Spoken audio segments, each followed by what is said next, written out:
Hi, my name is Malcolm Short and I'm the Technical Support Manager for Schaeffler Automotive Aftermarket. Today I want to talk about ENA front-end auxiliary drive components.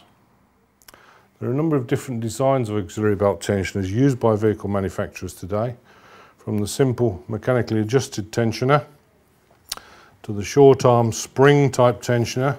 And it's worth noting with this type is there is actually a friction control washer within that design. Don't be tempted to apply any kind of lubricant to that to stop it squeaking, for instance, because it will wear out prematurely if you do that. The third type is the hydraulically assisted type. A couple of points with these. First of all, that damping unit is filled with oil. To get that working correctly, you may have to rotate it through its range of movements before fitting the belt, just to get the oil in the correct galleries within that damper. The final tip is to make sure you use a torque wrench on some of these highly stressed bolts. It's also worth mentioning that on the later type of automatic tensioners, belt length is critical.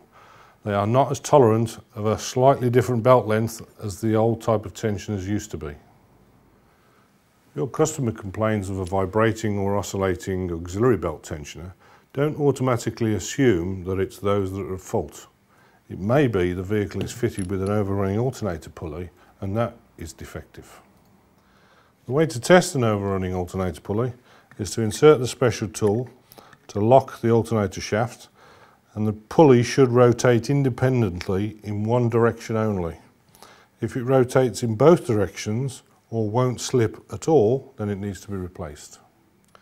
Worn or defective LAPs can be replaced on their own. You don't need to replace the complete alternator.